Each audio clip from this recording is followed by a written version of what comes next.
પ્રેમ થાય ત્યારે બધું જ ગમવા લાગે છે.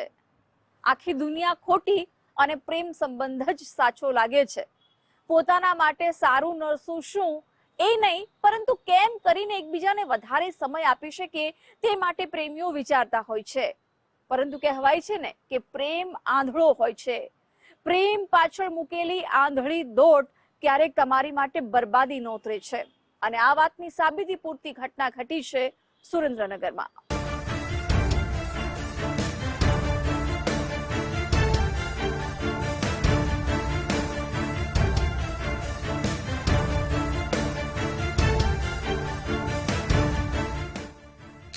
જાન્યુઆરીની વહેલી સવારનો સમય હતો.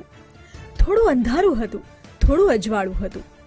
બસ સૂરજ ઉગવાની તૈયારીમાં હતો ત્યારે એક યુવક ગામમાં જ રહેતી પ્રેમિકાને મળવા તેના ઘરે ગયો.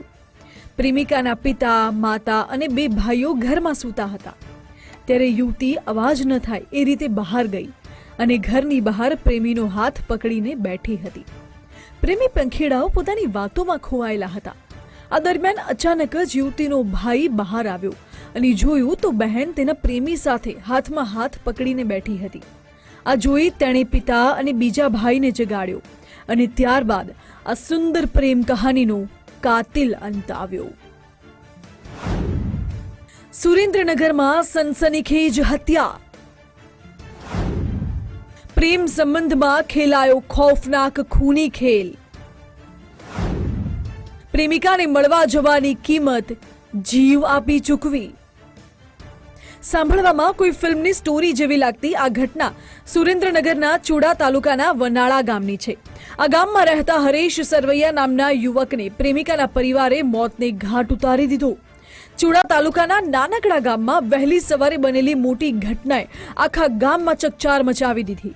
તો બીજી તરફ માહિતી મળતા જ પોલીસની ટીમ આવી અને ઘટના સ્થળેથી તમામ પુરાવા એકઠા કરી લાશને પોસ્ટમોર્ટમ માટે મોકલી હતી. યુવતીના પિતા અને 2 ભાઈ સહિત 3 શખ્સ વિરુદ્ધ હત્યાનો ગુનો નોંધ્યો હતો.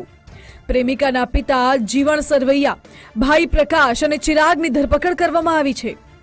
આરોપી પિતા અને તેમના બંને પુત્રોએ આવેશમાં આવી હરેશની હત્યા કર્યાની કબૂલાત કરી છે. આજે હરેશભાઈ અમુકભાઈ સરવૈયા છે, એને હોસ્પિટલ જ્યારે પહોંચાડવામાં આવેલા તો ડૉક્ટર દ્વારા એનું જે છે ઓલરેડી મૃત્યુ થઈ ગયેલું હોવાની જાહેરાત કરેલી છે.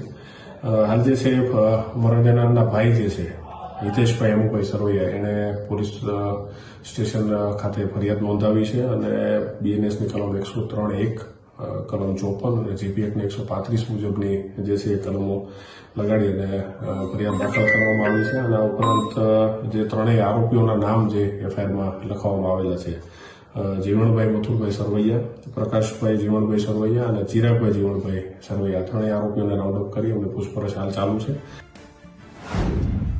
હરેશને ગામની યુવતી સાથે જ હતો પ્રેમ સંબંધ.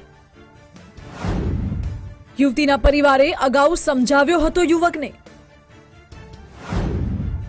પ્રેમ સંબંધનું આવ્યું કાતિલ પરિણામ.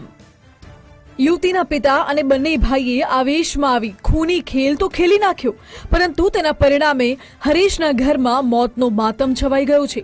આરોપીઓની પૂછપરછમાં બહાર આવ્યું છે કે હરેશ અને યુવતી વચ્ચે લાંબા સમયથી પ્રેમ સંબંધ હતા. યુવતીના પ્રેમ સંબંધની જાણ ઘરે થતા તેના ભાઈ અને પિતાએ હરેશને સમજાવ્યો હતો અને યુવતી સાથેના સંબંધ તોડી નાખવા કહ્યું હતું.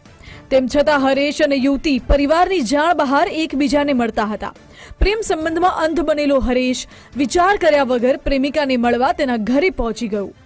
હરેશ અને યુવતીને એમ હતું કે આ વાતની પરિવારને ભનક સુદ્ધા નહીં લાગે, પરંતુ રવિવારની સવાર હરેશના જીવનની અંતિમ સવાર સાબિત થઈ.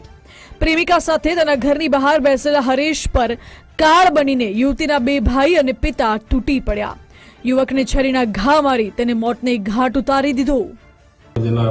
હરેશભાઈ અમુકભાઈ સરવૈયા કે જેઓને સામેવાળા જે આરોપીઓ છે એમની જે બહેન છે એમની સાથે ઘણા સમયથી સંબંધ હતા અને અગાઉ પણ આ બાબતે બંને પરિવાર વચ્ચે બોલાચાલી થયેલી હતી અને ત્યારબાદ સમાધાન થયેલું હતું. આ વહેલી સવારે જ્યારે આ હરેશભાઈ અમુકભાઈ સરવૈયા પોતે જે છે એ આ જે છોકરી છે એને મળવા માટે થઈને જાય છે. છોકરીના ઘરે હોય છે અને એ દરમિયાન ત્યાં જ્યારે આ બંને મળતા હોય છે ત્યારે છોકરીનો ભાઈ એ જાગી જાય અને બંનેને પોતે ઘરે જોઈ જતા ઉશ્કેરાટમાં આવી અને જે ત્રણેય બાપ દીકરો જે આરોપી છે એ ત્રણેય સાથે મળી અને આ મરણ જનાર જે હરેશભાઈ હેમુભાઈ સરવૈયા છે તેને મારી અને ચાકુ વડે ગંભીર ઇજાઓ પહોંચાડી એનું મૃત્યુ નિપજાવેલ છે. જે પ્રેમનું કોઈ ભવિષ્ય નહોતું, જે પ્રેમ સંબંધને યુવતીનો પરિવાર કોઈ હિસાબે સ્વીકારવા તૈયાર નહોતો, એ પ્રેમ સંબંધને યથાવત રાખવો હરેશને ભારે પડ્યો છે. હરેશ અને તેની પ્રેમિકાને એમ હતું કે ગમે તેમ કરીને પરિવારને મનાવી લેશે, પરંતુ જે રીતે આ પ્રેમ કહાનીનો કાતિલ અંત આવ્યો છે તેને સૌ કોઈને ચોંકાવી દીધા છે. વિરેન ડાંગરેચા, ગુજરાત ફર્સ્ટ, સુરેન્દ્રનગર.